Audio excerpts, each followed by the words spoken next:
Most of you motherfuckers that watch this channel are only 12 weeks away from looking the best version of yourself. That's right, in today's video, we're going to speak about a client transformation that has come in, and we're going to teach you how to burn body fat and build muscle at the same time. This was a 12-week transformation. Well, let's go. Let's teach you everything we need to know. Burning body fat, building muscle at the same time gets a whole lot of hate online. The art of body recomposition. Can every human being do it? No. However, I know the people that can, and hence why I'm going to speak about the results that we deliver from the Gorilla Platoon. If you're new to the channel, welcome. My name is Tom Sergey, and I run the Gorilla Platoon, which is an online physique transformation program where we get results like this, and then we just talk about them online. I am not God. Not yet. Not ever. But I just speak about this is what we did, this is the result we got, and if you want to try it, I'm sure it'll work for you too, providing you can stick to it for 12 weeks. Most people's problem is not the diet, it's not the training split. It is that you just can't stick to anything for 12 weeks, let alone probably even 4 weeks, without getting a shiny object and changing it for something else. Honestly, half of my job here is just to keep you on the straight and narrow for 12 weeks, and we will achieve an absolute corker of a result. So let's roll straight in and speak about how we achieve that. So how to do a body recomp in 12 weeks is the main topic that we're going to be speaking about on this video. If that does not interest you, this is your cue to take the exit and leave. So his start point, he started out at 80.6 kilograms and 16% body fat. That is what I believe he was sitting at. I've seen a lot of naked human torsos in the last 12 months, and that was my eye for it. So what we needed to do is we needed to establish what type of feeding we were going to put him on. And I'm actually quite excited to make this video because a lot of the time it's a case of put them in an aggressive calorie deficit and pull all that body fat off, pull the years of abuse off the midsection whilst also training. Now, it is a little bit more tactful when you have someone that comes to you with a little bit of body fat. 16%, you know, he's not fat. Not at all. Not even a slice. If you're 16% body fat, not the end of the world. But also, we want to build some muscle tissue as well. So we're in between a rock and a hard place. So the approach we took, first of all, we wanted to understand his body fat percentage and his scale weight. That then gave me a certain amount of feeding and maintenance calories. I'll just show you actually how I get these solutions with setting up the client. So what I use is a calorie calculator, which I created myself. Essentially, it will auto-populate everything for me. So I can't really send you this because it's the transfer from like a Mac to email, and it just don't open for people. I've tried. Apologies, but the principle of what I'm going to tell you is what you can take away. So, scale weight, 80.6, 16% body fat, RMR sat at 1832, lean mass, 67.7. That's going to help you work out the goal target that you're going to aim to hit. Average level of activity gives us a maintenance of 2,840 calories. Now, here is where the wizardry comes in. When we look at this guy's physique, again, not fat, but also not that much muscle. So how do you skin the cat for all of you psychos out there that skin cats? What you need to do is sit in just, not what you need. What we did was sit in just a slight calorie deficit. The reason for that is we want to keep your food for as high as we can for as long as we can to drive gym floor performance. That is the absolute art of this. To drive gym floor performance is mission critical. So on this, his maintenance is 2.8. We only dropped him to 2.6. And you'll see in a second how we approached the actual transformation and when we pulled from food. And you'll be like, fair one. So we started him nice and high, 2,600 calories. 5-day training split. He'd already had experience with training. Motherfuckers, all of you can get to the gym for 5 days per week, and it will really serve you to do so. 10K steps, no formal cardio. Those of you that are returning viewers of the channel know I love the cardio. But in the beginning, it is not necessary for this initial phase. You're almost going to break the recomp up into 2 phases. Slight, just below maintenance, because it's still going to keep you in a very minute deficit. You may drop a touch, a kilo over the course of what we sat him at for a course of 6 weeks. And then from there, after you've run it for 6 weeks, then you get aggressive, then you get nasty, and then you get after it. So let me give you the specifics of what I exactly did and when, so you can mirror it if you're sat in this position. So takeaways from this slide, you are going to sit just below maintenance. Just figure out your maintenance. There's a million calorie calculators online. And to tell you the truth, let's say you figured it out. Take 1 week just to understand your body and to work out the feeding you want and what the scale weight reflected, because that's the best way. You can estimate all fucking day long, but the only way you can truly know is sit at a certain amount of feeding Protein, 1 gram per pound of body weight, especially if you're coming in this type of body fat percentage, that ratio is perfect. Your calorie target, 20% of that goes towards fats, rest towards carbs. Done. From there, you are going to eat that feeding plan for the week, and it will give you data because you're going to track your scale weight every day. You'll know whether you were too low, too high, or you sat at maintenance. From there, you could start the week after that with that information, then you're cooking on gas. That's the truest way to really do it. So you could say, this was 12, have a 0 week being week, like that first week to understand your body. That's what I would do if I didn't know calories, use a calorie calculator from Adam. That's the approach I would take. But let's say now you've got yourself set up, you understand you're going to sit just below maintenance for this early phase with minimal cardio and a good amount of training. Now, this was the approach we took. So let's look first of all over at this side of the screen, then we'll come over to this. So you can see that for the first 5 weeks, bearing in mind obviously week 0 technically for the first setup, we didn't make any changes. So technically first 6 weeks, because obviously you would have 0, no changes, obviously, start point. From there, we had no changes, no changes, no changes. So you can see for 6 straight weeks, he ate that much amount of feeding, did 10,000 steps, that's it. Scale weight won't really move. I think it dropped a little bit, if that, barely anything at all. And that's okay, because you need to, if you go too low, too early on food, too soon, you will not have the energy to drive stimulus and performance in the gym. If you can't do that, you're just going to look skinny by the time you finish the recomp. That's why the real art of it comes from. You need to feed them up enough so they can drive performance in the gym before you look to pull off body fat. Now, after the first 6 weeks, then you can get nasty, then you can get aggressive. This was the approach I took. As you can see, every week from week 6 to 11, there was a change made to get an adaptation. Why? Because we're coming in hard, fast, and aggressive. Every week, was there always necessary?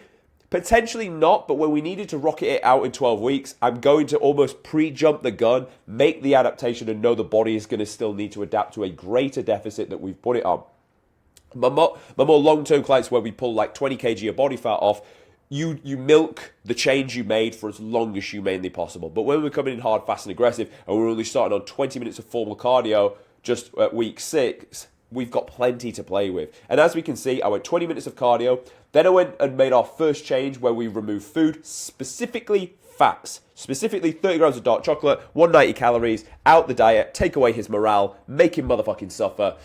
And that was the only feeding we pulled. From there, we went from 20 minutes up to 35 minutes of daily cardio, then we went to 45 minutes, then a little increment to 50, and then finally we finished on 60 minutes of daily cardio. They were the exact changes we made to drop off the body fat, and we got aggressive for it, dropping 1 kilo per week across that time frame. So already you can understand where his scale weight was going to finish. Now, that's how we're going to manage your input and output to get the body to change. What is absolutely mission critical was that we nailed these 4 elements of his training. So let's just zoom out and give you the training split to begin with, and then we'll talk about these 4 points and what I'm looking for when you are doing your training sessions. So the training split is as follows. Push, pull, legs, rest day, chest and back, delts and arms, rest day. 2 rest days across 7 days, non-negotiable. Do not push 6 because you won't train hard enough.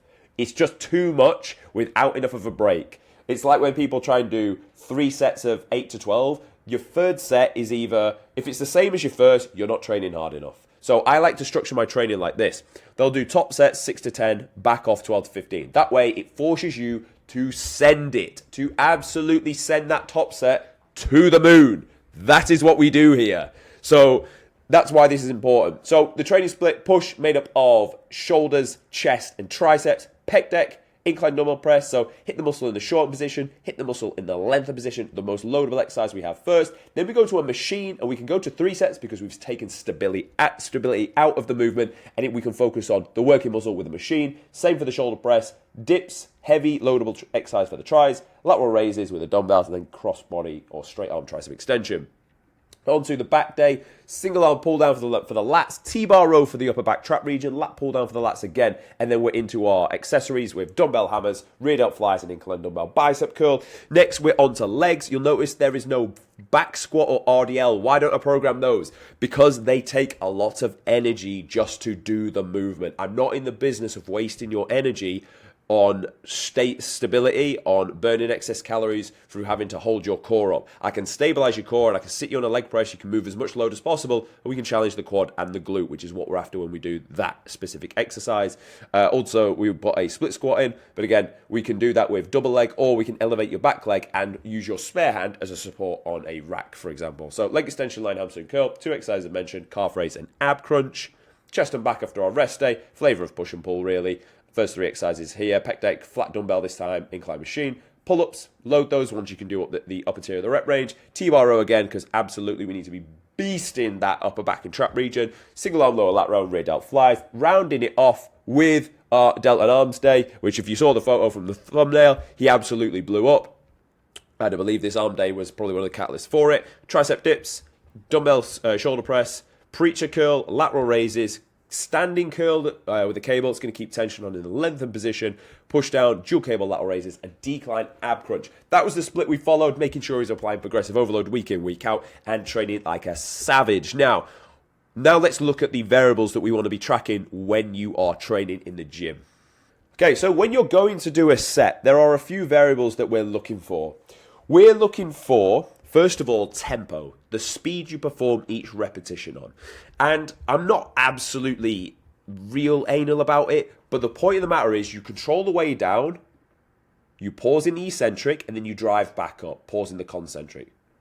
Drive, always in composure of the reps. Steady down, pause, drive back up. You're looking at around 1, 2, 3, and then drive. Maybe that's like 2.5 to 3. Maybe even I could slow it down a touch, but that's what we're looking for. The point of the matter is you're not driving the load from A to B. You're now lowering the load under control, so it can be intentional. Now, if we're thinking about training our chest, how would we look to do that? Well, the chest starts here by our sternum, runs across the rib cage and inserts onto our humerus. So whenever we're pressing, we're thinking to drive the humerus towards the midline of the body. And wherever we lift with controlled slow tempo, we can make that happen. So when you're pressing back up, you'll notice how the shoulders don't over protract forward to take the tension off the pecs. My only mission when I do this movement is to simply drive the bicep towards the pec. And when you do that, everything feels a lot lighter. I'm not pressing the load from my hands, because the moment you do that, you're going to feel like you're pressing it from your shoulders. I just think about driving my upper arm. This will follow suit. It's not going to go the other way, is it? Unless you hyperextend your elbows, and then in which case, call an ambulance. But instead, you're here to pause, drive the bicep towards the pec. That is the arm path. That's the second thing we want to look for. The next thing is range of motion. So take it through a full range of motion, as far as the muscle and the joint will allow you before you prolapse your own shoulders. So you're going to, from here, pull your pecs apart. To be honest, for a chest press, I could maybe bring my elbows a bit more at 45 degree here. I actually could. But to be frank, I found it quite comfortable pressing like this. If I was to be super critical, I could bring these in a touch. And you would be able to get maybe a touch deeper. The dumbbells, if they were slightly twisted out the other way, I'd be able to maybe even get a touch deeper than that. But to be honest, the dumbbells are pretty much down by my rib cage at this point. I've gone as deep as I need to go. The point of the matter is, when we talk about good range of motion, you're not doing half reps. That's the point of the matter. If you are, then you're just leaving gains on the table. You want to take the movement through the full distance travel that is available to you. So if we've got tempo, steady on the way down, drive the way up. We've got the arm path, drive the humerus towards the midline of the body. We've got range of motion, taking it through the full length that you can. The last thing we need to see is intensity. Basically, you train to failure where you couldn't have got another rep. So you start to slow down. That rep maybe took 3 seconds. We go again for another. We try it, and we didn't make it. So we had to buckle out at that point. But that was still, if we were to count the time pressing, at least 2, maybe 3 seconds that you're going to get in a concentric drive. That's still stimulus I'm getting on my pecs. And that's how you know you're training hard enough. Train to the point that you could not drive the load back up again. You will hit failure. You will grow if you train like that. And that's what we made, that's what we were looking for when we were viewing his training sessions. Is he training with tempo, range of motion, arm path, and intensity, along with the changes made across the week? And then that's what allows us to derive the result it does. It doesn't need to be complicated. As a hard rule of thumb, find your maintenance. Sit just below it by 200 calories. Sit at that for 6 weeks. Focus on these 4 variables when training across a 5-day training split that has enough volume and frequency for the muscles. And then from there, look to rip off the body fat quite aggressively at a kilo per week drop. by pushing cardio, I would say, maybe pulling a bit from food. The only time you're going to go a bit more from food is if your lifestyle just does not allow you to get more cardio in which case I get it. But I would prefer you to push cardio and keep food high because it's going to keep performance high. It's also going to keep muscle fullness there as well. So the end result that we achieved, pulled off 6 kg, pulled him down towards 10% body fat from where I believe 16 is, and also gave him a fucking Death Star set of delts, and also developed up the arms as well. So a textbook effort, absolute textbook effort.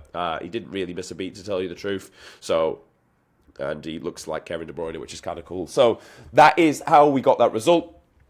If you found it useful, subscribe. If you like the way we do things, then there'll be links in the description and we can speak and book a call and take it from there. Thank you for watching, and I'll see you tomorrow.